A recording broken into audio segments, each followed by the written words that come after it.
Alright, what's going on, guys? I am bringing you my UMG Orlando predictions video. The event itself starts tomorrow, January 2nd. It goes all the way through the 4th, so basically the whole weekend, typical event stuff.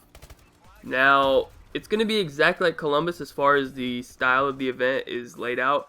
Now, I don't know if this is like the new thing for the rest of the year, if they're going to do pool play for every single event, or if it's just a coincidence that they've done it for the first two, but I like pool play. You get to see better matchups and more games, so I'm a fan of pool play. I think it's good. Now, it's the exact same as Columbus. There's going to be 4 pools, 5 teams in each pool, and there's going to be 4 teams that were in the pool from Pro Points, and 1 open bracket team can make it to each pool. Now, I'm going to start with Pool A and go all the way through it. So, Pool A, Optic Gaming, Stunner, Aware, and Revenge. Now, I don't know who Revenge is. I typed in Revenge on Twitter, nothing came up. I have no idea who the fuck Revenge is. I'm sorry, no disrespect to you, but yeah, I mean, that's pretty much it. It doesn't really matter. You got fucked anyway. You got the last seed. You got put in Optic's pool, so anyways, you didn't really have a chance anyways. So, I think Optic's gonna win this pool. I mean, that's pretty self-explanatory. Worst case scenario, they start out bad or whatever, like they did in previous events, but they pick it up and they get second in the pool instead of first. Doesn't really matter. There's no way that they don't get top 2 in the pool. That will literally be insane. Now, second place in the pool, I feel like Stunner has been playing better recently, but they're kind of known for not doing as good on land, so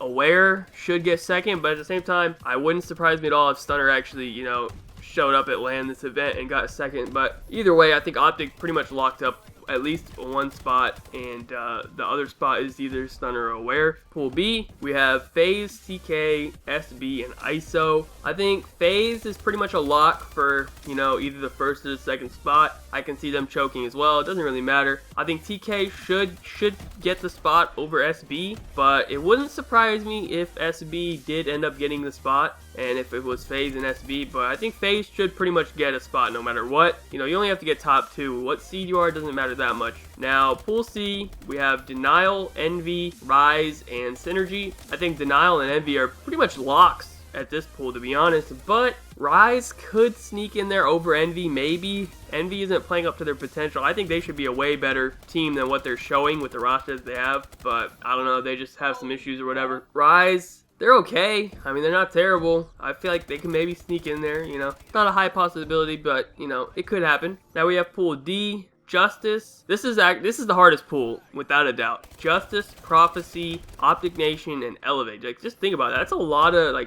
big teams. I don't know, this is a hard-ass pool. Now, I think, honestly, it's hard for me to make this prediction, especially, it's hard for me to make this prediction, but I'm gonna have to be completely unbiased, and I'm gonna say Justice and Prophecy make it out of this pool, and Optic Nation is not gonna make it. Now, I'm gonna base this reason off quite a few things. I'm keeping it unbiased, because if I was given, what I wanted to happen, I would say I want Optic Nation to win, obviously, because Karma, that's my dude, so, I don't know, I haven't seen anything from them on land. They didn't place very well at the last event. They just got this new roster change, so they haven't practiced with Swanee at all recently. They just got him 3 days ago. They haven't really got a chance to practice with him, so that's a big issue. They're going into this event with a brand new roster. Also, they've basically just sucked online, absolutely just got shit on online. They're last place in the league, right? They're fucking 3-10 or some shit. So they basically just went to last event, got raped, been getting raped the whole time in the league, and then just got a new player on their team. They have no chemistry with him, and not to mention he's not even from fucking America. I don't think none of them have ever even teamed with him before. It's not like it's an old teammate or something. No one has even teamed with him before. It's a brand new thing, so they just don't really have anything going for them, and then they get put in the hardest pool, so they're basically just got fucked, to be honest.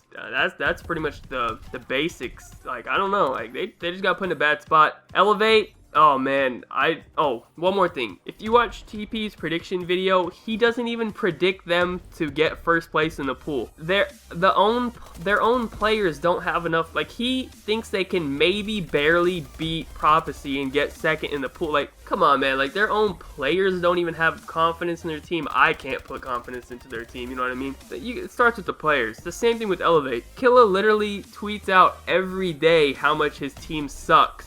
So if he's going into this event thinking that his team sucks, I'm not going to put any faith in them to, you know, make it out the pool, because if they think they suck, they are going to suck. As simple as that. You can't think that you suck. That's never going to get you anywhere. So that's just my reasoning. Makes sense to me. I don't really know. I try to be as unbiased as possible. Now, I'm going to talk about one more thing, and then I'm going to get into a little... Actually, I'll just do it now. Fuck it. I have a little bit of a speculation theory type thing on this whole Optic Nation situation, because obviously I want to talk about this team. Obviously they suck. Now, individually, they're one of the most talented teams out there. If you just look at each individual player's skills, they're one of the most talented teams out there. They're top 3 in talent. They just don't play like it. I don't know why. Don't know what the fucking reasoning is. But here's kind of what I've noticed through, you know, just watching streams and looking at Twitter and just, you know, observing and, you know, seeing what's up. Karma was the one that got Embos dropped. If you guys didn't realize that already, but that's already what I thought. If you just think about it, it makes sense. And Killa basically confirmed it on stream. Now, basically, Karma's not happy with this team. I'll get into it, but also let me just quickly say this is all my personal opinion and speculation. Don't take this as a fact, but once I explain it to you, it'll probably make sense to you, and I'm thinking that you'll agree, but you might not. I don't really know. But anyways, when Karma formed this team, he was thinking about 2 things. In the beginning, I think he really thought that this team was going to be good. I mean, you know, who wouldn't have thought this team was going to be good? You know, they had so many really good players on it. You would have expected them to play really well together, but they didn't. Now, I think he's just staying on this team for one reason. It's because the team starts with the name Optic, and if you guys didn't know, he just had a new baby a couple months ago, and babies cost a lot of money,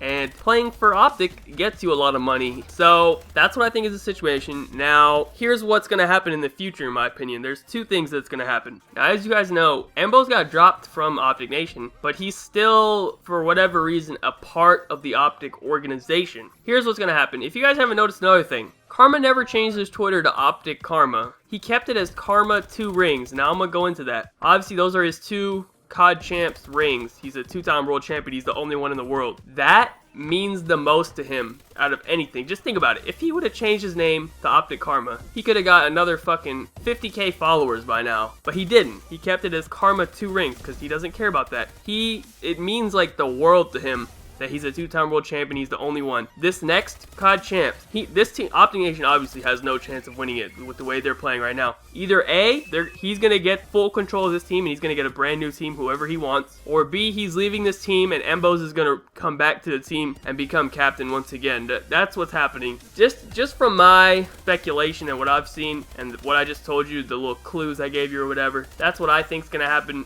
I don't really know, but that's just what I've kind of noticed. Now, anyways, that's enough talk about that. I just want to get that in there because I think it's interesting, and I'm not sure all of you guys have picked up on all of those small little things. So, anyways, let's talk about one last thing. Which 3 teams I think have a chance of winning this event? Optic, and it's going to be in this order as well. Optic has the highest chance, then FaZe, then Denial. I'll explain that why. Since the last event, Optic has been playing better than any other team. Obviously, it's online, but they don't have a quad team house anymore. I know Formal moved back, and so did Scump. So they just have 2 people in the team house, and Crim and Nade. So it really isn't that crazy. And another thing is I feel like they've gotten better. Now, that's where FaZe comes in. Now, like a couple days ago on stream, basically they had a huge argument, and just the summary of the argument was everyone on the team wanted to play and get better, and Aches basically just refused and had the mentality that they were already the best, which I understand because, you know, they won the last event. But basically the vibe I was getting from that team is no one on that team was confident that they were going to win this event. They basically even said it on stream. No, they don't think they're going to win the event. They don't think they've put enough practice in to win it or whatever. So because of that, I mean, if they're not even putting enough confidence in themselves to win, how can I, you know, put it in them? But the one thing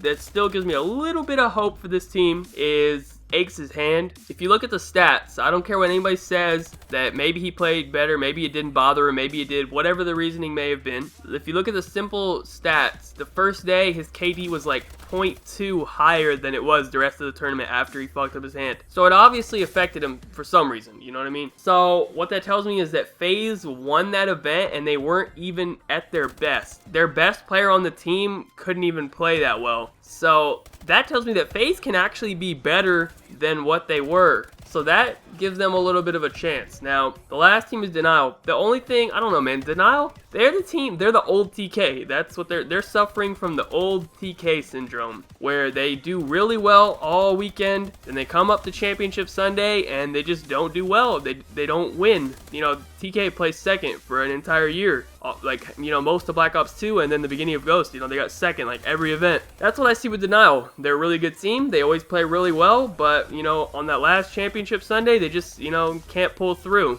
But, you know, you never know. They always could. There's always that small chance they have a really good roster. Alright, anyways, guys, that's pretty much it for this predictions video. You guys should tune in to UMG Orlando tomorrow. I don't know what time it's starting. Probably around like 6 or something like that. Anyways, it'll be all over Twitter. But that's pretty much it. Thank you guys so much for watching. Be sure to leave a like rating if you enjoyed. Subscribe if you're not already. Follow me on Twitter. Links in the description down below. Check out my video from yesterday. It is a combat record, so if you care about my stats, go check that out. Other than that, have a good day, and peace out.